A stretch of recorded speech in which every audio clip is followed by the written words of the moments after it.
No, I feel like we should cheers. It doesn't matter if I'm sick and drinking water. Yeah, cheers to that. Cheers. Sobriety. If you don't look close enough, it's actually vodka. So, Yeah, very classy. The highest quality Poland Spring vodka. no, it's like college again, where you like dump your vodka in a water bottle, Yeah. and then you have your chaser, and you're off to the frat parties. Yeah. You That's what. trying to relive those days? Yeah, I just want to go back so bad.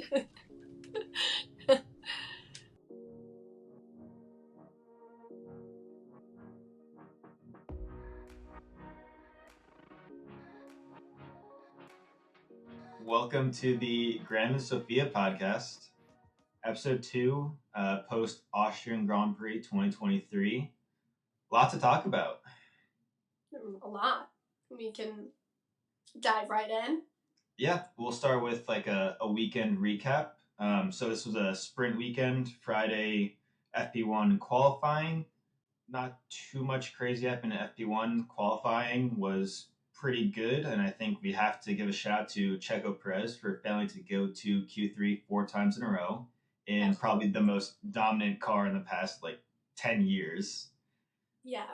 I've never seen Christian Horner so annoyed and angry with anyone before. I feel like he usually just kind of accepts it, always defends his drivers, but like he was visibly annoyed at that. So, I mean, safe to say, I think he pulled it together for the actual race, but I think he's going to be on thin ice if that trend continues on. He always does it. Well, not always, but like whenever he qualifies badly, he has like a great comeback race most of the time because he's in such a fast car and he's pretty good at like wheel to wheel, overtaking and racing. So, I mean, his first win was like he went from P20 to first. So, right. Yeah. Definitely got it in there. He just needs to fix his qualifying or he might lose that Red Bull seat.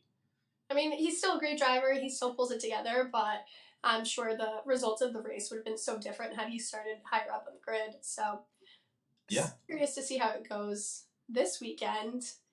And hopefully, I mean, selfishly, I hope it's a fifth time, but for his case. Yeah, just to see Christian Horner get even more pissed because he was not happy about that. No. And also Red Bull, like it feels good when they're not just like dominating the both of them. We already accept that Max is going to win every single race this season unless something crazy happens. So I think it's nice to see at least some more competition other than P1. Yeah, I mean, it's Max and then it's like Formula 1.5 with everyone else. So it definitely adds a little bit of enjoyment and entertainment value if Checo just keeps qualifying poorly. Other shout-outs for qualifying, Nico Hulkenberg got into Q3. Great quality. Lando, of course, got P4. Good quality for him. And then I think Alex made it to Q3 as well. Albon. I think he might have got 10th. I think he did. Yeah, he did. Putting that Williams in places where it absolutely does not belong. No, I mean, he did great. I know, unfortunately, his last lap was actually deleted, but luckily for him, he would have still been P10 given his pace. So it wasn't as upsetting for the fans, but I'm surprised to see them there. I don't know. They're just slowly inserting themselves places. Yeah, I think it's kind of like with AlphaTauri where it's hard to tell if Yuki's been doing well this season and like outperform the car, or if like the car is good and he's just been doing well and De Vries is really bad. It's kind of like the same thing with Williams. Literally, I think it's literally the same thing. Like it's where Alex and Yuki having good seasons and then De Vries and Sargent are really bad, or if it's like the car is really bad or the car is okay. It's really hard to tell. I mean, you also have to take into consideration the experience, Logan and Nick, it's their first time in Formula One. So, you kind of expect. Nick, before the season, made sure to clarify that sorry. not a rookie. Sorry. But, it's an adjustment. I've never driven the cars, but I know that from the drivers, they've said that it's very different, even from Formula 2 to Formula 1. So I saw doesn't help that they're in shit cars, but I saw a tweet, I think, after the race weekend. The time difference from pole in F1 to F2 was, I think, over 10 seconds. I think it was like 12 seconds. I think it was like a 104 something for pole for F1, and then it was like a 114 or 116 for F2. So it's a massive difference between F2 and F1. That's crazy. Yeah. Wow. And then, of course, with qualifying, the whole track limits fiasco, but we can get into that later. Lots of deleted laps. Yes. So many deleted laps. It's laughable at this point, but yeah, we'll get into that later. We will get into that. So going on to Saturday, we had the sprint shootout qualifying. Again, Nico had a great qualifying. He's just been incredible qualifying in that Haas. It's just the race pace is so bad. They just immediately go from like 6th to like 20th in like 2 laps. I feel bad. They're putting in the work. They're hustling, but car's just not there. It's not giving them that pace. Other notable things, the Ferraris weren't that great in the sprint. I think that they were either at the bottom of Q3 or one of them didn't get into. I think Charles might not have gotten into Q3. Yeah. Or SQ3 as they call it for sprint qualifying. And then for the sprint, we had interchangeable conditions, which is always great for racing. I love when it goes either like slicks to wet or the opposite inters to slicks like it did for this race. Then you had different strategies where people stayed out, and then you had people boxing. I think the most notable thing that came out of the sprint was the very beginning where Checo and Max almost banged wheels and took each other out. That was a little bit of entertainment. And for a second, we thought Perez was going to stay ahead and then, maybe challenge Max. But at the end of the sprint, I think Max finished like 15 seconds ahead of Checo, which was crazy. I think we've learned that Max will finish first, regardless. He could have 3 wheels. He's still finishing first. It needs to be an engine failure for Max to not finish first, pretty much. Yeah. And it almost makes you wonder, like, is his car faster than Checo's? Like, or is he just pushing the car more? Well, there's always been this debate with Red Bull that they always develop the car to suit Max more than his teammates, and that's why like Pierre Gasly and Alex Albon struggled. They always claim that they don't do that, but I mean, I don't know. It's hard to tell. I mean, Max is really just incredible, so it could also just be that. It's hard to know for sure. I actually saw, kind of talking about Max, he basically said that, he'd be happy to win the championship again. He was like, but if I keep winning, it's not as exciting. He basically said, like, he doesn't want to go on to win, like, 8 world championships. He's like, that's so boring. So that's a really interesting take, and it makes you question, like, how many wins will it take for him to get bored? Like, obviously, this season for him must be very boring. There's no challenge. There's no competition. So I'm curious to see how long it would stay. And if he leaves, what's the next gig for him? Yeah, I feel like with Max, he really likes the competition, and if there's not competition, then he's not incentivized to like stay. I think another thing is he's said that if they keep like increasing the number of races in a season, like he's not going to want to stay. And fun fact, they just came out with the schedule today. There's 24 races next season. Yep. It's the longest season. I think I forget when it ends, or it begins in March and it ends December 8th. It starts in February, so the only month that we will not have cars racing is January next year, which is insane. That's crazy. Yeah. 24 races is wild. And then they also kind of made like a fall break. I think it's before or after Vegas or around then. There's like a 3-week gap. So it's another like break. I think there's 2 4-week gaps.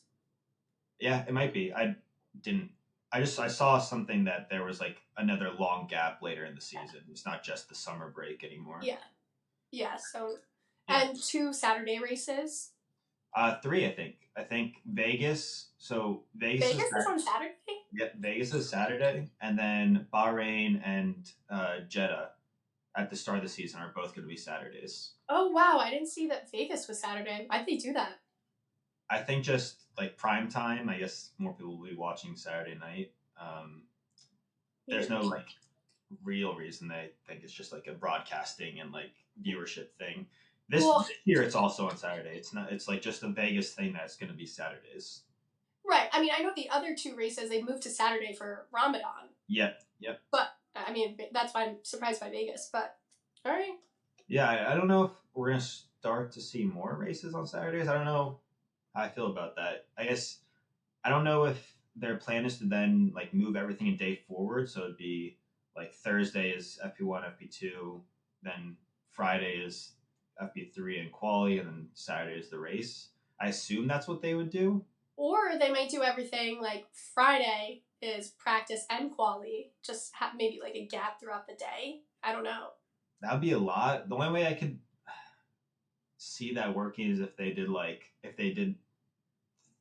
two practice sessions in quali, because fitting in 4 sessions in one day would be like oh that's true. That's like a preseason testing day. Yeah, but I mean, I think it'd be so bizarre to have it on a Thursday, but we'll see. I guess we have Vegas this year, and I'm sure the information is already out there. I just haven't looked at it yet. We'll figure it out after this. Yeah. So on to the race. Yes. Max won, of course. Of course, he won. He lost his record of, what was it, 249 consecutive laps led. So he didn't lead 10 of them because King Charles was there. But he quickly took that back with ease and no struggle. But at least the record was broken. He couldn't keep adding on to that, so maybe something more to challenge for him. I think it had been since Miami that he has led every single lap of every race, which is just insane. Incredible, but that's just how the season's going. That it kind of like misleading because it makes it sound like it was close, but without that last pit stop, Max finished 25 seconds ahead of Charles. Yeah, it was not close by any means. It was just like a stroke of luck that things worked out the way they did, and then he quickly just took that back. So yeah, the race was pretty entertaining though. There was some good battles kind of all down the field. We had Perez and Sainz fighting late in the race. That was pretty good. That went on for a few laps, and like Sainz kept dummying Perez into the DRS zone so he would get DRS and could re-overtake him. Yeah. Honestly, I'm surprised it took Perez like 3 laps to figure out what Sainz was doing and then actually get past. Yeah. So that was pretty good. Hamilton and Lando were fighting. They've been known to have some good racing at Austria. I think like 2 years ago there was that quote, Lando and Lewis were racing and Lewis came on the radio, was like, wow, Lando, he's such a great driver, that guy. Yeah. I think Lando and Carlos had a couple laps where they were fighting. Yep. And all the way down to even the lower pack, there was a lot of battling, a lot of incidents as well. Yuki yeeted into the first corner on the first lap, broke his wing, held a bunch of people, broke Bottas's wing, and then sent it off into the gravel because he didn't have a front wing. Yeah. And then there was one VSC because the Haas of Nico Hulkenberg failed and just the engine blew up. So he made a good escape though. It was a very smooth transition out. Yeah, he went through the gravel, and then on the other side of the gravel of turn 4, I think it was, there's like a kind of escape road. So he was out there. So they didn't have to throw out a full safety car. It's just a VSC. But overall, it was a pretty good race for this season. I would probably give it like a 8 out of 10. I would say an 8.5. I think, again, going off of, it was really entertaining. We've had a very kind of not so entertaining season overall, I would say. A few races stand out, but it was good. And I think I'm also biased because Charles finishing second, and I think in qualifying the Ferrari was looking really good. Their issue is their race pace, but I think just seeing how close the Ferrari was to Red Bull was kind of like, oh, maybe there's hope that things might work out. But I mean, it's still miles and miles behind, but it's definitely nice to see that. There's hope for like 2 seconds. Yeah, those 10 laps where Charles was in front of Max, we're all like, wow, is he going to maybe, hold up Max for any amount of time? But literally, like, 1 lap after Max got to the back of Charles, he was gone. Yeah. I mean, expected, but I mean, good teamwork too. I know Carlos was defending Charles for like a while there as well. Defending for him, I should say, but... Yeah, he was defending Checo, which... Yes. I don't know if Checo would have made it to Charles. It was like still like a 10 or 11 second gap, I think, if he had gone by on the first pass, but it would have been close. So yeah, it would have been closer. I think it all helped add up in the end. Yeah, for sure. Carlos definitely did a good job defending. I don't think he was intending to help Charles, but it inadvertently did that for sure. Maybe I'm just, everyone wants to help Charles, right? Why not? Yeah. No, it was definitely a good race. One of the more entertaining ones. So curious to see how. For this season, definitely. I think if you're looking at all of F1, it's probably like a 6 or 7, maybe. But like for this season, it was good. So I'll give it a 6 overall. Yeah, we'll take what we can get. All right. Anything else for the race? I did want to mention that this podium for Charles was either the second or the third podium of this season for Charles, which is kind of sad considering where, Ferrari were last year. Yeah. Obviously Charles has had a rough season, but I think it goes to show too that the issues and the reason why Charles really hasn't been on podium much is not necessarily him. It's really the car or the Ferrari strategy, which sucks. But like once that all works out, which it rarely ever does because they're so good at screwing themselves over. It's a competitive car. I mean, it's a good car. They have great drivers, but yeah, if Red Bull didn't exist, they would be the fastest car probably. Yep, but what are they? 4th? Yeah, it's Red Bull. Then it's I don't know. I think it's Aston, then Mercedes, then Ferrari, but they're all like. There's all like 20 points between each of them, so it's pretty close for second place. It could go any way right now. Yeah, and Charles is pretty far down in the drivers. Yeah. So, yep. We'll see how it goes. Fingers crossed. Yeah. It's kind of crazy. We're getting to almost halfway through the season. I know. It's crazy how fast the season goes by, but then like the few months where there's nothing going on feels like an eternity. But I guess it's now only 1 month, which I do feel bad for the drivers because they don't have lives, but they did have that like 3-week gap because China got canceled like earlier this season. So at least they had that, right? 3 weeks. I mean, I say this. I mean, obviously their jobs are so different than anyone's 9 to 5, but like we don't really get breaks. It's so different, though. That's obviously. True.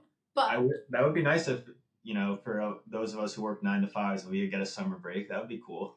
All right. Well, I think this is a good time to look back at our race predictions from last podcast.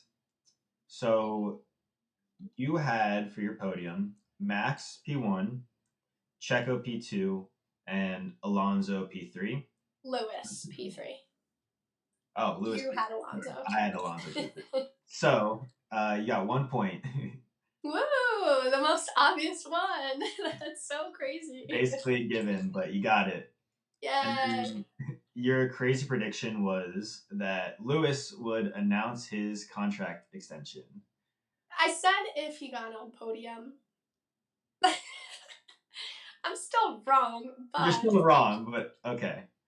It didn't I don't think it would have happened anyways. I'm just throwing it out there. I think it could have been like a really nice, like, I don't know. He's not leaving Mercedes. I think it's pretty safe to say he's not going to leave. If he does, I'd be shocked. But yeah, continue. I will give you that it's possible he could announce it this weekend.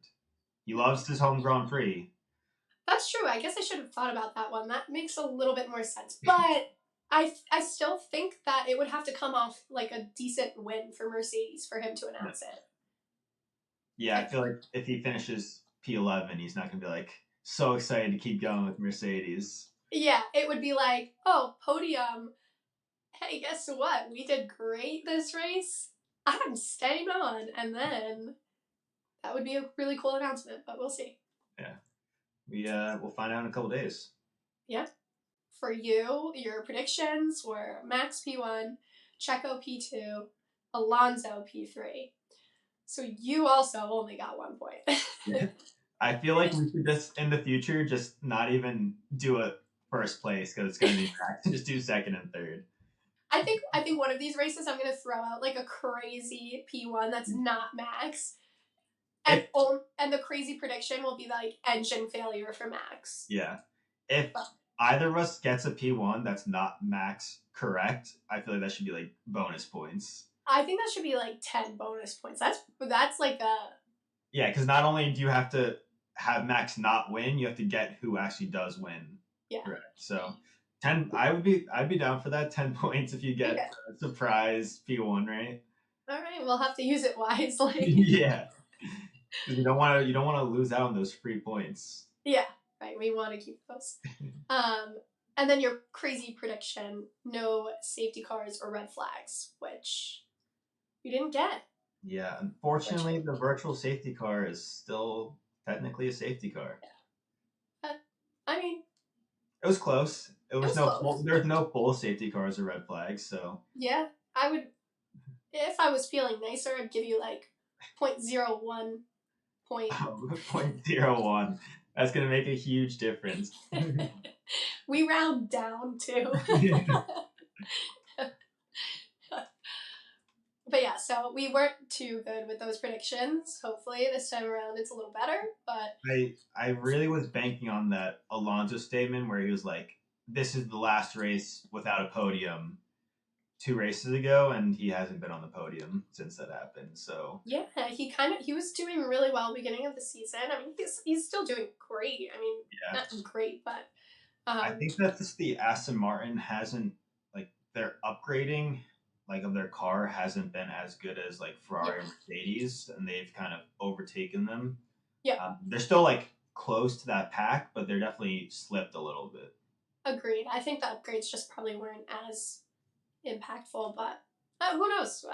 Things might change. I feel like it's changing every race almost. Yeah. Like I feel like the fastest car is gonna stay the fastest car, but it's like shifting. You're like, oh, like this race, McLaren, what are you doing here? Hello, like who are you?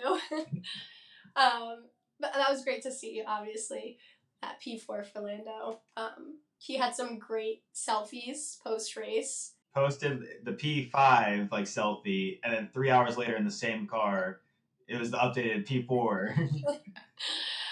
Which actually, the way that he found out is hilarious.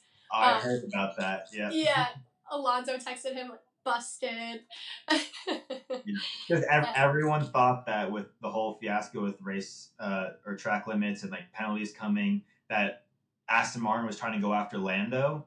Yeah. Lando ended up being fine and actually benefiting from it. So he was probably like, I think Alonso also probably thought that Lando was going to get docked. But it didn't happen. So. Well, Lando was out there snitching on Lewis quite a bit, so I feel like I don't know, you can't be that much of a snitch and also doing the same thing. So maybe he was a little bit more cognizant about it, but we'll see. I don't know. I thought it was really funny. He called out Lewis every single time. Yeah, that was. I mean, to be fair, I think that they were just because they were like kind of close and like the only battle going on at the time, they were like really focusing in on that. But I think everyone was probably like snitching on anyone that they were close to. Yeah, maybe. But yeah, I think I saw there's an account that counts the number of radio messages from like each driver during a race. Lando and Hamilton were actually kind of in the bottom half of that list, despite being featured so much on the race driver's radio on the broadcast. Wow. Okay. Yeah, it's so interesting what they decide to focus in on, but It's for the entertainment value. Yeah, I'm sure we'll see that on next season's DTS. Yeah. Moving Going on. into, yeah, I think a good segment for me in the moment of the race, going on radio messages, and Mercedes. One of my favorite parts of this race was Toto's radio when he said, "Lewis, the car's bad. We know. Just drive it." I think it was just so funny to see like them like bickering back and forth, Yeah. and I think that's just like a hilarious like statement. Like he's like, "Shut up and drive the car." Like there's nothing we can do. I thought that was hilarious. Yeah, it's like an old married couple almost. Yeah, but I think it also goes to show like how strong their relationship is as well. Like I don't know, you got to have that like connection with someone to kind of just tell them like shut up and deal with it, especially someone like Lewis Hamilton. So yeah, I saw Toto was asked about it after the race, and he said, "You haven't even heard some of our phone calls. It's so much worse than that." They clearly, I mean, they've been through so much in the last like 10 years together. So obviously they have a very close relationship to be able for Toto to be able to tell Lewis to shut up. Yeah, I would love to be a fly on the wall in those phone calls. Yeah.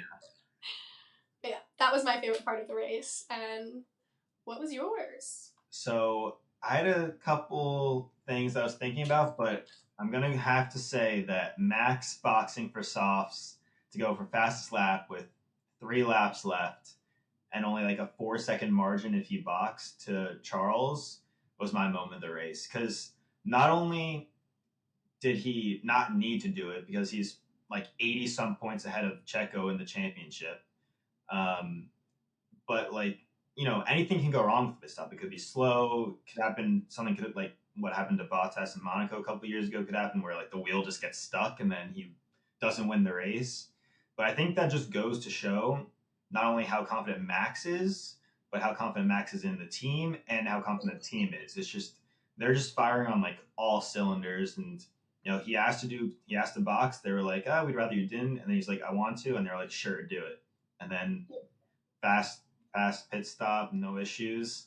It was crazy also because afterwards, Charles ended up like being 2 seconds behind him, and Max was doing like the weaving to warm up the tires like you do on like a prep lap for like a quality lap, and then I think he ended up finishing the race like 5 seconds ahead of Charles. So he like absolutely just blew like so far away from him on that last lap. That was a good moment. That was like the biggest like fuck you moment. I think like Max was literally like fuck you, fuck everyone. Like I can do this because I can. Honestly, like baller. Like props to him. I just think that was so hilarious. Considering like I don't know. I guess in terms of however long I've been watching Formula One, like there's never been an opportunity for a driver to have time to pit just to make fastest lap. Like really just goes to show the separation and the speeds of the cars. Like that's crazy. But like you said, also it's the confidence he has in his team as well. I mean, it just shows how confident Max and Red Bull are right now. Like nothing can stop them, really. Yeah, it's pretty iconic, but you hate to see it at the same time. Yeah, I think for an entertainment value, we wish that doesn't happen anymore for this season. But it might, I don't know. Fingers crossed that like by the end of the season or like by the time we go to Austin, hopefully someone is challenging Red Bull. Sure. Yeah. I mean, Austin's in October. It's like close to the end of the season, so it's possible Red Bull literally like isn't developing this car anymore. They're just like focused on next year's car already. That's true. Also, some of that controversy is Lewis saying, we should really make sure that all the teams are starting on next year's car at the same time to make it like fair. Yeah. And honestly, Max's response was pretty badass. He was like, I didn't hear him saying that when he was winning all the time. And it was like, you know what, Max? Like, you actually have a point. Like, I'll side with you there. It's so true. It's when you're in the dominant car, you're not going to say or suggest any rules that were going to, make it harder for you to win. Yeah. But when you're still trying to fight for that first place, it's like, let's start pointing fingers and trying to make it equal for everyone. I mean, that's literally what everyone was doing to Mercedes when they were so dominant. They got DOS basically like outlawed, and they had to get that removed, and they kept like changing, like trying to change rules to like hamper Mercedes. The whole cost cap was to stop Mercedes. Yeah. You know, it's whoever's winning, everyone's against them. That's kind of just how it goes. Yeah, which I guess like Lewis should know how that feels as well. So I'm really kind of also surprised that like, I mean, I guess he's like, I went through this, but you should go through this too. But I'm sure you're getting it from everyone. I wonder if it was more just like a spur of the moment thing that he just said without really thinking about it, and like it wasn't. I don't think it was something that Mercedes told him to say. No. It was something that he had thought about. He's just like, oh, I think that would be maybe like a good idea, but that he probably never had to think about when he was the dominant car. So. That's true. Yeah, I don't think it was like malicious in any way, obviously. Yeah. And it was probably just something said spur of the moment, not really like thought out or methodical, but it was still funny. And I thought Max's response was pretty funny. So yeah, it was pretty funny. I'll give him that. You know, he's a great driver. It's painful to watch him win all the time, but Max is the king of quick responses and snarky like responses. Yeah. Not really snarky, just like dry, like sarcastic, and like not giving a shit. Yeah. Kind of responses. And we saw some Max-plaining again between him and Charles. It's been too long. Max and Charles have been missing each other. They have been Max-plaining and Leclerifying. Leclerc even posted a picture on his Instagram of him and like Max. Yeah. It's so funny. Nothing. It was just an incident. I think Charles was actually talking about it after the race, how his relationship with like Max has changed, and he was saying like, oh, they used to hate each other when they were younger because they got in a lot of incidents. It was nothing, just an incident. But now that they're like, you know, both in F1 and, you know, they respect each other and they get along quite well. Yeah, it's nice to see the little bromance that they have. I think Max is low-key like rooting for Charles, you know, like I don't know, they just have like this bromance. Obviously everyone wants to win, but I think Max likes having Charles there on the podium. Alright, so let's take it away with some controversy from the race. Yeah, I think the big one, the big talking point is the track limits. There were 1,200 moments that the stewards had to review for track limits during the race. 1,200? Wow. Yeah, which equates to, I think, it was like 4 a lap or something per driver.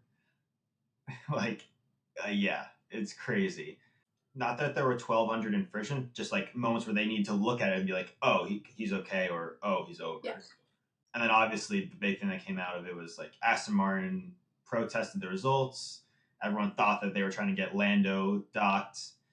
And then, you know, the FIA was like, yeah, we're going to look into it. We're going to change the results. And then we ended up with 8 drivers getting post-race penalties. So Sainz got 10 seconds, Hamilton got 10 seconds, Gasly got 10 seconds, Albon got 10 seconds, Sargent got 10, Tsunoda got 5, De Vries got 15, and then Ocon got 30 seconds of penalties.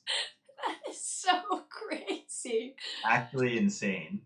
And the funny thing about it, I listened to Ocon's post-race like radio as he was crossing the line, and his engineer was like, good job, like I think he got like P10 or something, and he was like, tough race, best we could have done. And then he was like, lots of drivers got penalties, and then Ocon was like, yeah, but not me, I was clean. And he was like, yeah, you were, good job. And then he gets the 30-second penalty after the race. I saw like a meme, and it was like Esteban starting in like Canada 2021 due to grid penalties, like sending him all the way back, and then like a bunch of different memes of the different circuit he was driving on, like the normal circuit, and then Ocon's circuit was just like cut in half. Yeah, it's tough because like, you know, just from someone who's not a driver, like just stay in the track limits. Like, you know that you're going to get a penalty if you go off. Obviously, like the cars are not always that easy to control, and especially with, I think they were only monitoring turn 9 and 10, which is like the last turns of the track. and it's just like flat curves there, so it's like there's no penalty if you go off. Yeah. Whereas like turn 4, there's the gravel trap where obviously if you go off, you're screwed. Yeah. So it's, I don't know. I like it. I'm just kind of like surprised that so many drivers seem surprised that it was like that happening. Yeah. I mean, I forget who it was in an interview, and they're like, it's so easy to go off the track. Like, you're pushing the car, you're pushing, and it's like, your car, like, you can't even, like, tell sometimes. Yeah, it's hard for them to so see that white, because they're trying to keep one tire in. Like, Yeah. that's what they're aiming to do. So it's like Yeah. it's hard to keep it in like that. And especially like as tires start to like degrade and like the like sliding and stuff, or you're in like dirty air, then you get like some understeer or something like that. It's hard, and I don't know. I mean, they are they are paid a lot of money to be able to drive well, so you kind of would hope, like and the fact that there were drivers that didn't get penalties shows that it is possible. So it's kind of just deal with it and kind of move on and just accept that you gotta be clean, or you're gonna get penalties. I mean, hey, I barely know how to drive between the lines, so. And you're not driving at 200 miles per hour. I would not survive if I was doing that. No, but you're right.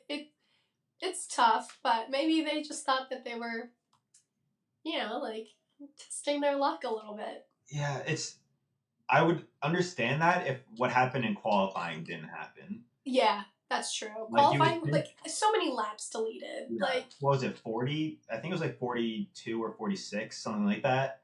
Like, you would think that the driver would be like, okay, they're actually monitoring this, I gotta be careful. Yeah. But it seems like Ocon did not care at all. But, he also thought, like, I was driving clean. It goes to show that, like... Yeah, it definitely shows that they might not be doing it on purpose. It's like they're trying to drive the car and get as much speed out of it, but they're not. Well, I'm sure some of them might have been purposely trying to, take it really extreme, like to the limit, but he clearly thought he was okay. It's just funny that he thought he was okay, and like, I guess because he just wasn't really shown on the broadcast at all, or no one was really watching the Alpines, that just no one picked it up until after the race. I mean, they never really look at the Alpines, but now that Ryan Reynolds bought, what was it, 24%? Yeah, so he's part of the investing group with Tim, Rob McElhenney, Michael B. Jordan, I think a couple other people. I think they bought like 24% stake in Alpine. Yeah. So it's definitely a big investment, and shows that Alpine's trying to, grow and become a better team for sure. We'll see how that turns out, but maybe we'll see more of them at some of the races. Who knows? We'll see. Yeah. So Ryan Reynolds and Rob McElhenney bought a soccer team, Wrexham, go to like a bunch of the games, and they're really invested. So I think it's definitely a good thing that they're invested in Alpine, or like in F1 in general, and they're definitely not just doing it for like a profit, and they are going to definitely care about the sport, which is good. Yeah, I think so. I mean, we'll see how that goes, but definitely brought some good publicity, I think, as well. Well, I think this is a good time to go into stats and nerdy shit with yours truly. So this chart that I'm going to be showing you is from F1 Data Analysis on Twitter. They usually always do this after all the races, where they break down the average race pace of every driver. So there's a couple interesting things to see here. The first one is that Max was 0.5 faster than Checo throughout the race, which is like crazy. I mean, Checo did have to go through traffic and stuff, but it just goes to show how fast Max was. And then even if you compare it to Charles, he was over 0.5 faster than Charles. So there's like that whole like narrative where like people were closing on Red Bull, but when it comes to race pace, just like nobody comes anywhere close to them. No. Wow. The other interesting thing that I wanted to point out was Lando was the 5th fastest driver. And if you look at Piastri, there was about I think it was 9/10 of a difference between their average race time. So I don't know if you know, but they brought a massive upgrade to the McLaren this weekend, and it's basically like a completely new car. It's like a B spec. It looks very Aston Martin Red Bull esque, but like usually Oscar was only like 2 or 3 tenths behind Lando in race pace this season. The fact that he's 9 tenths behind, I think, goes to show how massive these upgrades were. I think they went. It seems like they've gone from like the seventh fastest car to being in the fight for like the third fastest car, which is crazy. Yeah. Um, Definitely surprising to see them as far up as they were. yeah, I think it's hard to tell. I think Silverstone will be like a really paint a good picture of the upgrades because Oscar's also getting them. But like Austria is such a Lando track. He's always done really well there. Yeah. So it's like the combination of Lando being faster than Oscar, Lando loving Austria, and the upgrades. So it's like hard to tell what's just from the upgrades. But as a Lando and McLaren fan, this was really promising to actually see like his race pace be good because he's had a couple good qualifying sessions, but then like their race pace is just trash, kind of like the Haas. But their race pace was better than Aston Martin and Mercedes. They were the fastest Mercedes powered car, which is wild. Yeah, that's pretty impressive. Wow. Yeah, I mean those are the two major things that I wanted to point out. It's cool to see that, for the most part, all the teams and their drivers are kind of like right next to each other. Lando and Oscar are the big standouts where there's such a big difference. So it definitely shows that there was something with this track and Lando in the car that just was clicking. Well, hopefully it continues. I would love to see Lando, even Piastri, just doing better. But yeah, I've actually really I really like Oscar so far. He's kind of similar to Lando, where like he's not like a massive personality. Kind of just like he's down to earth, just shows up, he drives, he's entertaining enough, but he's not like a super outgoing personality. Yeah, he's not like as much of a character. He's kind of just he's just a there. Driver. He's like just the real driver's driver, Yeah, he's no Danny Rick, but no, that is for sure. I don't think anyone is. Yeah, I mean, Daniel Rick kind of sold DTS to the world. Yeah. I remember I was actually going through my memories the other day on Snapchat, and it was the first season of DTS, and he said some out of pocket stuff. He was singing some song about, I want to say like I don't even know, his balls or his dick or something. Do you remember that? I don't, but it doesn't surprise me at all. But I don't remember it. I need to find this before I sound absolutely crazy, and we need to put it in, because I was watching this and I was like, what the F is going on? I did see today F1 tweeted out the clip of Daniel Ricciardo asking Lando if he has pubes yet. Oh, yes. Like, and Lando starts dying laughing over Lewis, and then Lando starts crying. Yeah. Like in the middle of like a press conference interview. Yeah. He just goes to show like Daniel Ricciardo is such a great personality. Yeah. Lando and Danny are such a good combo as well. He definitely goes to show like, he's gone along with all of his teammates, and they've all, I think he's all of his teammates have been very personable, which is good. Yeah.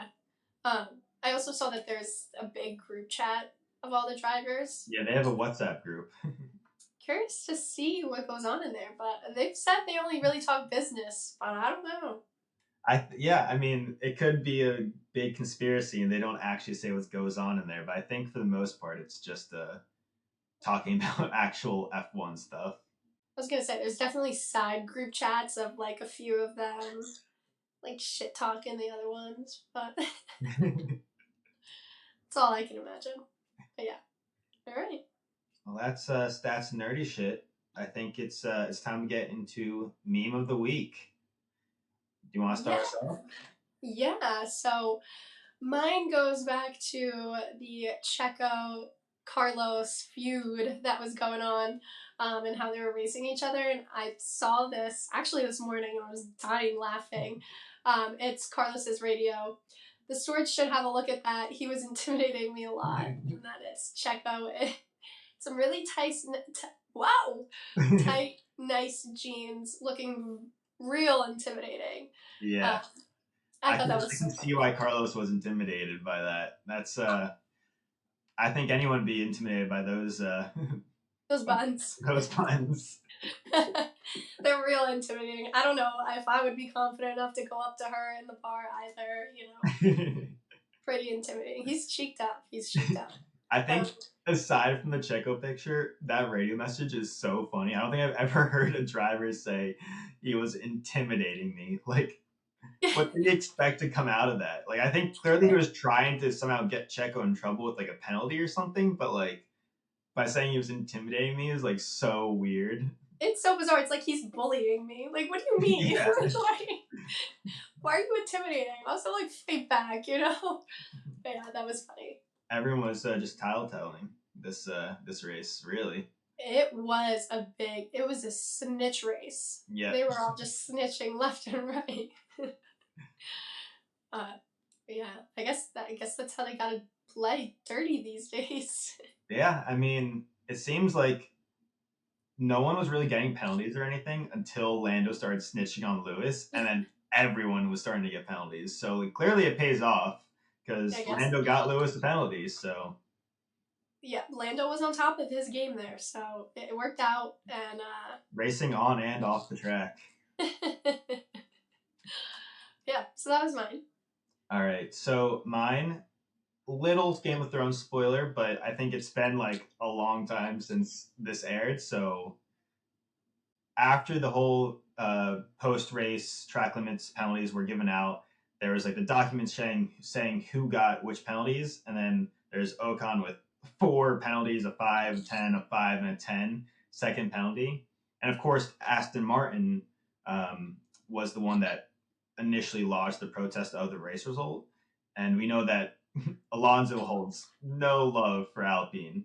So the meme is Elena Terrell saying, "Tell Esteban, I want him to know it was me." And it's supposed to be like Alonso, like saying, "It was me, Esteban. I was the one who got you the penalties."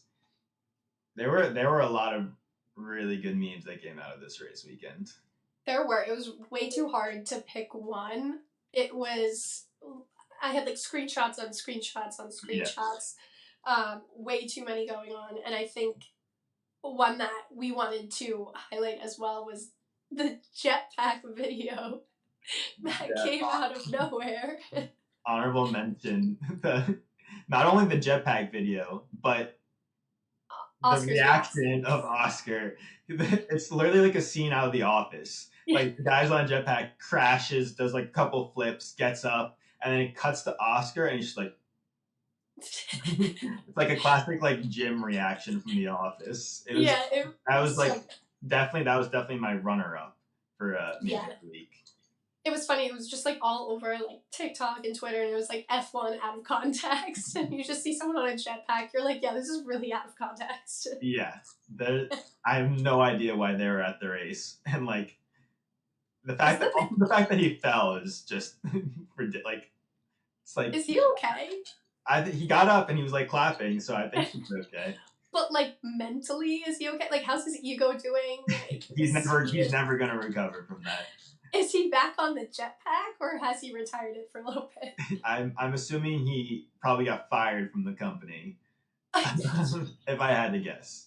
Or it blew up so much that they got a lot more. True. No, there's no such thing as bad marketing. So moving on to driver highlights.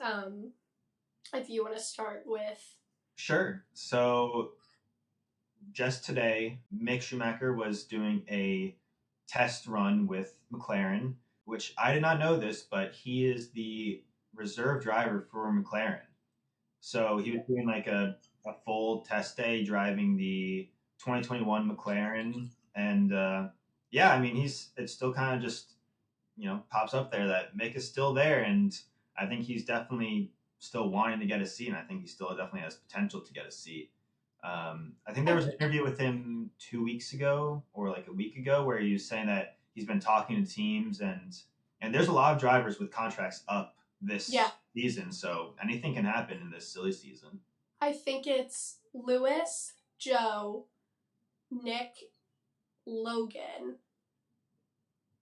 and I think there might be one more. I think there was like 8, if I remember correctly. I think it was a lot. Like I think Bottas as well might be, because I think he signed like a 2-year when he signed on. Charles, right? Charles and Carlos are 2024, right? Yeah. Well, regardless, there's a lot of seats that are up for grab or potentially up for grab. Isn't Mick the reserve driver for Mercedes as well? Yeah. So basically, I guess he splits time between the teams. Like most teams have like 3 or 4 reserve drivers, and then they'll have like one of them come to the race weekend. So like I guess if Mick is there with Mercedes, then McLaren have like another driver that they could call, or like maybe if Mick's there, then if Mercedes or McLaren needs them, they can take Mick. Like I don't think it's ever happened where there's been like more than one reserve driver driving on at once, but they do have backups in case. Right. I guess I just never knew that reserve driver could be a reserve driver for 2 different teams. Yeah, I think so that's why I was confused when I saw that. I was like, why is Mick in a McLaren outfit? Yeah. What is going on here? Because I've only seen him in Mercedes gear. It was also funny because he was wearing the full like McLaren race suit and then the Mercedes hat. Yeah. Yeah, I was like, wait, I'm very confused, but I think it's because McLaren is a Mercedes engine customer, so they have like some sort of relationship there. That would be my guess. I guess it's like similar to like Red Bull and AlphaTauri. Yeah, kind of, except for Red Bull owns both those teams. Mercedes doesn't actually own McLaren. Okay. Right. They buy the engines from Mercedes. Right. Speaking of reserve drivers, we also have Daniel Ricciardo. Christian Horner was saying that he was looking really good on the sim. So who knows? I think, maybe there's going to be some room for Daniel Ricciardo to come back. That I think everyone would be excited for that. But big question mark on where he goes. Yeah, I think that I did also see that he wouldn't. I don't think someone asked him. I think someone was talking to like Helmut Marko and said that Daniel Ricciardo would be open to going to like AlphaTauri. Yeah. Yes, because I think he has this year off. He's doing the sim and like third driver stuff for Red Bull. But I think next year he definitely wants to be back on the grid and racing. So if there's a spot open, he'll take it. I mean, there is a spot opening. There could be, yeah. It could be a spot for him. Yeah, I mean, I think we'll see how it goes. Yeah, it's also cool to see because at the beginning of the season, Horner was saying like, wow, it doesn't even look like the Daniel Ricciardo that we know. Like he was so bad in the sim. But now the fact that he's getting up to speed and like, I think the exact words like were that he's looking competitive with Checo and Max in the sim, which is a good sign. Yeah, he actually threw shots at McLaren when he was like, this wasn't the Daniel Ricciardo that I trained. Like, I don't know what the fuck happened to him, but he came back like shit. So I think it makes sense that he's back into shape. Yeah, apparently the McLaren has had some like weird driving quirks, so, like under braking, and that's like the big thing that Daniel Ricciardo is like known for is like the moves under braking stuff, and like he had to try to relearn like driving and then adapt, and that made him lose his like natural like what he was like built his career on. So it kind of just completely like ruined Daniel Ricciardo, unfortunately. But it seems like he's getting his mojo back. Yeah, it seems like he came back. He could be taking a spot next season. I mean, I think it's a no-brainer if he's willing to go to AlphaTauri, who's getting the boot. I mean, De Vries would have had another shocker. I think I probably should have mentioned it, but it's not looking good for De Vries. No, but they were saying that like it's his decision whether he stays or goes, and I think that says a lot. It is his decision, but I think we're gonna be in for a very entertaining silly season. Yeah, I'm I'm also curious to see if Logan stays. Yeah, he's been doing better than Consistently P20. I don't know. I think he's been doing better than DeVries, and he's also a true rookie, whereas DeVries like isn't. Yeah. So we'll see. I think also like the marketing side of having an American driver is probably beneficial to Williams, and I don't know if they'll really care about getting rid of him until like they have a more competitive car, maybe. But yeah, we'll see. Silly season's approaching, so yeah. it'll all come out soon. All right. Well, moving on, we have the British Grand Prix this weekend, and would you want to do some race predictions?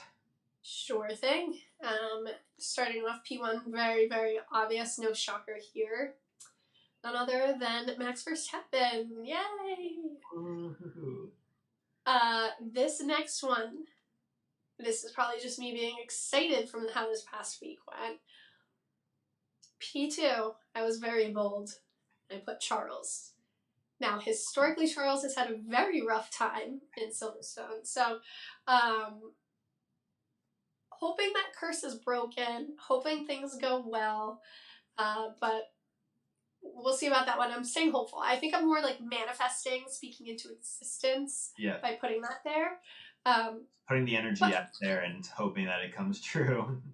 Yeah, exactly. As long as they don't fuck up their strategy or, have like engine failures or God knows what else they're going to throw out there, I think it could go well. I just knocked on wood. And then P3, I was kind of torn, and I'm going to make my decision now, but I was between Hamilton or Checo. Hamilton does, historically pretty well here on this track. Home race as well for him. I think maybe I'm also so hopeful that he's going to make that contract announcement. But I think I'm actually going to put Checo P3. I think the Red Bull is going to Red Bull, and they're just going to do their thing, and he'll be there, but... That's interesting that...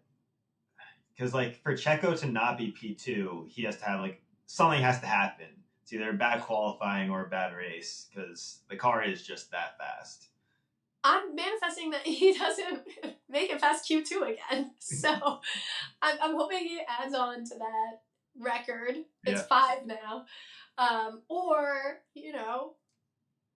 we're staying hopeful here, okay? We're trying to make it not so, predictable, or yes. bland, yeah. I respect that. That's fair. And so what's your crazy prediction for next race? I think it's going to be a red flag and 2 DNFs. Okay. Crazy, I know. I think it might be like a crazy red flag. Hopefully we don't see something like what happened to Zhou last year, but yeah, it has been. I feel like it's been a while since Baku that was it Baku that we had a red flag this season. I don't know. I feel like it's been Australia. We had right. Oh yeah. It was Australia that had was it 2 or 3 red flags? It's like the craziest race of the season, and I remember what was it like 2 a.m. I was like, what's going on? Yeah. It was that race went so late for us because it just kept getting like 15, 20-minute delays because of the red flags, but that was hectic. I'm just like trying to speak into existence some fun stuff going on. No danger though. Everyone's gonna be safe and healthy, happy, and okay. We're not manifesting that. That part's not happening. Just some silly stuff going on. Yeah. Like an engine failure in like the middle of the track, they like have to red flag it, that kind of thing. Yeah, or like maybe like a subtle crash into the wall and like I don't know. It's like 2 cars collide, tires gone, but no damage or no one's hurt. Yeah, exactly, precisely. Thank you. Those are my predictions. All right. Well, my podium is unfortunately the boring podium, going with Max P1, Checo P2, and then I am going for Charles P3. Because I do think the Ferrari has got the second fastest car now. Seem to be quite a bit ahead of Mercedes and Aston right now. So we both have the same podiums, just different orders for P2 and P3. Yeah, I mean, yours definitely seems a little bit more realistic. Although at this point, because Checo has missed out on Q3 like 4 races in a row, maybe it's not that bland to have him P2. Exactly. I mean, we'll see how it goes. We're manifesting some fun stuff, and we'll see. We're tied right now in points. Yeah. I think, we switched it up enough to where, like, one of us will be leading the points for sure. Hopefully. And then my crazy prediction, given where McLaren have been, because I think that the upgrades are going to be, like, they are as good as they were in Austria, I put both McLarens in the top 8. So I think Lando, that's a very, very safe prediction. I'm curious to see what the upgrades, how Piastri is going to do. I was going to do Lando top 5, but I want to be a little bit more bold than that. So I went both of them. I think that the upgrades are going to make them be able to fight with Mercedes and Aston a bit. So I would love to see it. I think this past race, it was happening, obviously, so hopefully they can both do it, but fingers crossed. I think I would love to see that as well. And they are also bringing more upgraded parts for this race, so even more performance, hopefully. Hopefully they're good and they work out in their favor. Yes, yeah. Who knows? We'll find out in 2 days, I guess. Yeah. All right. So those are some pretty good predictions. I think it'll be a nice check-in next week to see how that goes. But yeah, I think now it's time for everyone's favorite part. Yay! Hinge pickup line of the week. So I'm actually going to do, I think, like 3 this week, actually, because one of them I have to use now because it was with the Austrian Grand Prix. So the first one, not my favorite. Are you the Austrian GP because you make my heart race? I mean, like, timely, but you could do that for any race. Exactly. But I had to use this now because he specifically said that. So, not my favorite. I think it's a little boring, bland, unoriginal. I'd give that like a 3 or 4 out of 10. That's not doing it for me. It's not. I'm giving it. I'll be generous and give it a 3. Okay. This I'll do. I guess I'll do this next one because it's Red Bull gives you rings. I think this man was a little confused. Like, I mean, like, Austria is the Red Bull ring, but like, I don't see that's really like a pickup line unless it's like, I guess it's like trying to go for like he's gonna propose, but I don't know. Yeah, I don't like. There's no championship like ring going on. Like, I think this one's a little bit better than the first one because it shows a little bit of knowledge because Austria Grand Prix is the Red Bull ring. I think this came before that. Like, I think this was one in my archives that actually isn't correlated to... Oh, okay. So they weren't doing it as the Red Bull ring? No. That's why I'm like... As the Red Bull gives you wings play? Yeah. Gotcha. So that's probably another 3 out of 10 then. I was going to give it like a 2. I mean, it's not a pickup line. What am I supposed to say to that? Yeah, that's true. It's not a pickup line. It's not even meeting the assignment. No. So, honestly, I kind of want to give him 0 points, but whatever. This next one, I saved the best for last. I think it's very suiting with this whole season. Are you Max Verstappen? Because I want to take you out. 10 out of 10. Creativity, there. Relevance, there. To be fair, this season, he hasn't had to race anyone, so he hasn't taken anyone out. Well, and also, like, I want to take Max out. Like, someone needs to sacrifice themselves and, like, crash into him. Oh, I got it. Okay. Yes, I was thinking of it as Max taking people out, but yeah, I definitely would be down for someone taking Max out for a little bit of entertainment value. Well, that's what I think where that came from, because everyone was joking, like, someone's got to sacrifice themselves and just, like, hit them. We need DeVries to just, like, send it down the inside, blow past everyone, and just hit Max off, both out of the race, and then we'll have a banger. it'll be like a 10 out of 10 race from there, I'm sure. Exactly. So I actually really liked this one. I thought it was funny. It was a pickup line. And clearly, I think some of the pickup lines that I'm getting, they clearly don't really watch Formula One. I think they did a quick Google search or something, try to find something quirky and fun to play off of, and it kind of shows for sure. Yeah, it really shows. I think this one was, relevant. Like, he knew what he was doing, and I don't know if I responded to him, but that doesn't go to the ratings. The ratings aren't... The rating is pickup line as it is. No person attached to it. Yep, exactly. So yeah, that was 3. We gave you a treat for 3, and that's because I just needed to use 2 really bad ones that weren't that thrilling. But more are coming in. We're growing the repository. Good. Yeah, we're building the repository. They're coming in. I'm just hoping that there's never a lull. You gotta keep it going. I like it. You got. I think the 1 bad or 2 bad and then a good one is great. Great content. Yeah. Perfect. You can't just keep having 10 out of 10 every time. No. We need to have good and bad, and it would be horrible if I just had one of those shitty ones. That's like... Yeah. Gotta balance it out. What's really gonna suck is if or when I eventually have a boyfriend. You have to stay single for as long as we're doing the podcast. It's in your contract. Because we totally signed a contract. Honestly, at this rate that it's going, it seems very likely, so we don't have to worry about that anytime soon. Or I'll just keep the profile open, just that prompt over and over and over again. Yeah. Don't use it for anything else, just the pickup line. My future boyfriend should understand, clearly. Yeah. That's the condition of dating you. It's you gotta know I'm gonna have an inch profile and that pickup line is gonna be there. I don't know how many of them would be okay with that, but we'll cross that bridge when we get there. No rush. But yeah. Wow. That's gas.